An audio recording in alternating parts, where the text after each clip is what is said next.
Hello my dear students, अब मैं आप लोगों को सिखाती हूँ 150 डिग्री एंड 135 डिग्री का एंगल कैसे ड्रॉ करना है। अब देखिए किस तरीके से करते हैं। वही हमने एक आर्क लिया, ठीक है, किसी भी रेडियस का। सबसे पहले हमें एक आर्क को ड्रॉ कर लेते हैं और से रेडियस को चेंज नहीं करते। अब जिस पॉइंट पे इसने कट कर लिया इसी पॉइंट को सेंटर मान के लगाया, आप जानते हैं 60 डिग्री।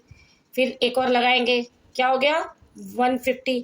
अब आपको 120 सॉरी 60 एंड 60 120 डिग्री। हमें 150 डिग्री का अगर बनाना है तो हमें कितने डिग्री और चाहिए 30 डिग्री।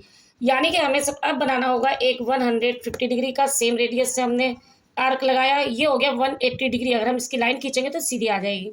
अब क्योंकि हमें 30 डिग्री और चाहिए, यानी इन दोनों एंगल को हम कर देंगे अब बाइसेक्ट। बाइसेक्ट करने के लिए जो दो पॉइंट है इनको हाफ करेंगे, ठीक है ना। ये आर्क बनाया और इसको आर्क बना दिया, ये हो गया हमारा 150 डिग्री का एंगल।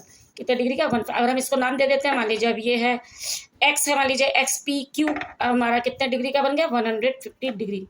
अब अगर 150 की जगह हमें बनाना है मान लीजिए 135। अब आपको पता है 120 में कितने डिग्री और चाहिए हमें 15 डिग्री, तो हमारा 135 हो जाता है। तो हम क्या करेंगे, इन दोनों को बाइसेक्ट कर देंगे। कौन से दोनों पॉइंट, ये पॉइंट और ये पॉइंट, इन दोनों को हम हाफ करेंगे। हाफ करने के लिए फिर वही है, हमने किसी भी एक रेडियस से यहाँ पे हमने आर्क लगा देना है। मान लीजिए कोई भी रेडियस हो, एक आर्क लगाया। अब जिसको हाफ करना है उसी का दूसरा पॉइंट ले लिया, यहाँ पे हमने आर्क लगा दिया। थोड़े आर्क बड़े होने चाहिए ताकि वो एक दूसरे को कट कर सकें। अब ये जो आया बाइसेक्ट पॉइंट, अब हम इसको अगर मिलाते हैं ये हो जाएगा 135 डिग्री का एंगल। अब इसको भी अगर हम नाम दे दें वाई, तो वाई पी क्यू हो जाता है कितने का 135 डिग्री। और एक्स, अब अगर ये एक्स था तो एक्स पी क्यू 150 डिग्री, ठीक है, क्लियर। वन अगर मान लीजिए आपको 90 की जगह 45 डिग्री का बनाना हो, 90 डिग्री का एंगल आपको आता ही है। पहले 60 60 120 और इन दोनों को हाफ कर देंगे तो ये बन जाएगा 90 डिग्री का एंगल। अब लेकिन बनाना है आपको मान लीजिए 45 का, तो क्या करते हैं कि हम जो भी नंबर होता है उसको हम हाफ कर देते हैं। मान लीजिए इस पॉइंट का नाम पी हो और इस पॉइंट का नाम क्यू हो, तो पी और क्यू को हम सेंटर मानेंगे, ठीक है।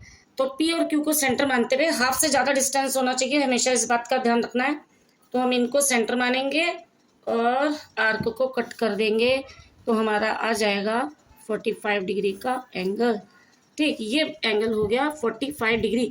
और इसको बाइसेक्ट करना भी कहते हैं, यानी किसी भी गिवन एंगल, मानिए जो उन्होंने कोई भी आपको एंगल बोला और उसको बाइसेक्ट करने के लिए बोल दिया, तो बाइसेक्ट करने का यही प्रोसीजर है।